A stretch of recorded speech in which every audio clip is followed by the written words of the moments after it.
Hello, it's Dr. Tugbiyele here, your urogynecologist again, and in this video we're actually going to talk about treatment options or treatment solutions for stress urinary incontinence. And so we'll get started.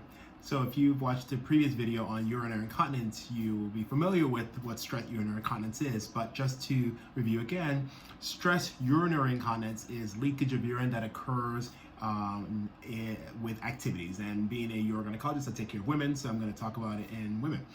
So when women experience leakage with laugh, cough, or sneeze, or if they go to lift something, bend over. I had a patient years ago who said when she yelled at her kids, she would leak. I said, well, don't yell at your kids, you won't leak. So, exercise, some women when they're being intimate with their partners, they can leak. And so different, I have had women say when they're in the trampoline, when they're kids, or they're in the gym. So any leakage that occurs with activities or increased pressure on the pelvic floor, on the pelvis, and if the muscles underneath are not able to withstand, or the ligaments and the connective tissue are not able to withstand that leakage, that pressure rather, and then leakage can occur. So it affects millions of women. It's very common. It's embarrassing. A lot of women just deal with it and say, oh, I'm getting older. I've had some kids, and this is kind of what comes with the territory. And while it is common, we don't like to consider it normal, and we like women to know that there are actually treatment options, and that's what we're kind of going to get to in this video. So why does this occur? Well, of course, women who, have had children are more at risk or likely to have stress incontinence compared to women who have not had any children. Or women who've had children vaginally only are more likely or more at risk for developing stress urinary incontinence compared to women who perhaps had their children only by C-sections or have had no children at all. So definitely childbirth is a risk factor. Being pregnant in the past is a risk factor. Women who getting older, aging is a risk factor. So those are the strongest risk factors. We also know that stress incontinence is also associated with certain lifestyle issues, obesity, smoking. Those are other risk factors for stress incontinence. So what are some of the options, or solutions? Well, a lot of women would consider what we would call natural options, pelvic floor muscle exercises or Kegel exercises. I have had patients call it Kegel. I say Kegel, but tomato, tomato. So Kegel exercises or exercises of the pelvic floor muscles, the muscles that women would use to squeeze to stop the flow of urine, or to midstream, or to stop gas from coming out in an unwanted location or time. Those are the muscles that we ask women to exercise to help to strengthen their pelvic floor muscles. And I've coined this, and I've said this to my patients over the years, that 100 Kegels a day keeps the urogynecologist away.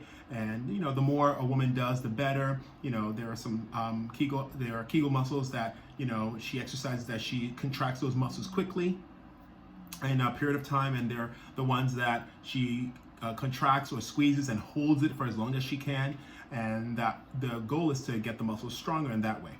And some women find that they Kegel and it's helpful, and a lot of women also, and patients have told me over the years that doctor, I've been Kegeling and all my life and it's not helpful. Well, then we actually would refer patients to a pelvic floor physical therapist, and these are specialists who are fantastic. We have a network of physical therapists that we refer patients to as urogynecologists who take care of women. And they are specialists who specialize in the bones, muscles, ligaments, and pelvic floor for women. So when we send a patient to a physical therapist, typically it's for about a session a week, for about an hour or so, for about 3 months oftentimes, so 12 sessions typically. And the therapist is sort of like a coach who would help to strengthen the pelvic floor, help teach women how to do the Kegels, help her identify her muscles, and also help her, there's so many other advantages of pelvic floor physical therapy in terms of the core strength and so many other things. And they can actually gauge muscle strength and determine progress over time, set short-term goals and long-term goals. So we work well with our physical therapy colleagues, and that's another option. And a lot of women, that works for them. But there are some patients who may not have the time to go for sessions or the interest, unfortunately, to undergo physical therapy, but there's still options. And then the next option that we counsel women about are medical option or an office-based option, I like to say, which is which is a pessary. And so I actually have a picture here because pictures speak 1,000 words. And a pessary, I'll just kind of bring it up here. A pessary is kind of like, comes in different shapes and sizes. You know, there's one that looks like a ring here, that looks like a dish here. This one looks like a mushroom, and it's made of silicone. It's a device that's made of silicone, not rubber or latex, as some older pessaries were made of. And it gets fitted inside the vagina in women and helps to support. There is a bit of a knob oftentimes that is located as part of the pessary that gets fitted in the vagina underneath the urethra to help to support the urethra. Now, when it is in place, and especially fitted for women, so when the pessary is in place, a woman can't see it or feel it when it's an ideal pessary, kind of like a shoe. When it's a right fitting shoe, you kind of forget about it. And so we tell women that it helps to support the urethra and can help manage urine leakage. And a lot of women find that helpful, especially if they find that they leak at specific times, or if they are, if that's the option that they're interested in. Some women, that works for them. Other women may not want a device inside. They may not want the extra work and cleaning it, removing it, putting it back, as for most times the pessary would have to be removed for intimate times and then put back. And some women may experience a bit of discharge odor with it in place, and some women not really keen on that option. And so then there are surgical options.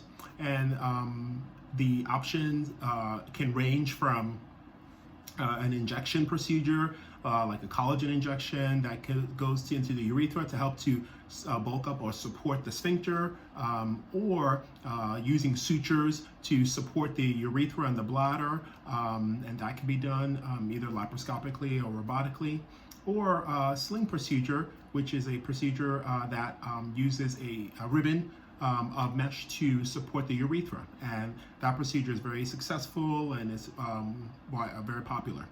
Now that brings up the issue of mesh, and the slings are made with mesh, which is like a ribbon of plastic, but it's not the same meshes that women may have heard about: lawsuits, infections, erosions, and bleeding. And I talk to my patients all the time about these options and the issues with mesh, and those kinds of procedures are in fact thankfully no longer on the market for the most part.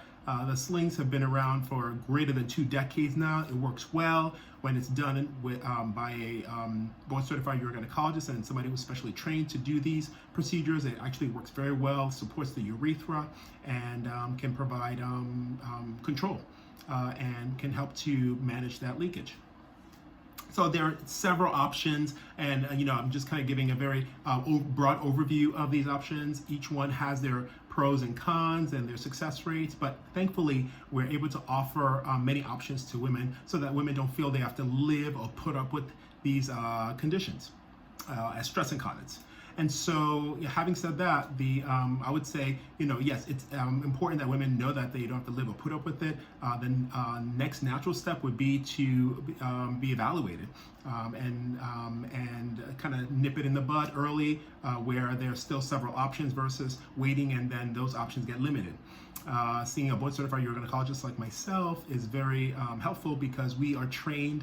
I've had 17 years of experience, treated thousands and thousands of women over the years, so that women understand what their options are. And I'm so happy that I'm able to offer a range of options. I literally kind of put all the options out on the table that women choose depending on their lifestyle, their goals, what works for them. And we're not pushy about any one option or the other. When my patients ask for what the success rates are, we quote those success rates based on evidence-based literature, and essentially a woman then chooses what's best for her.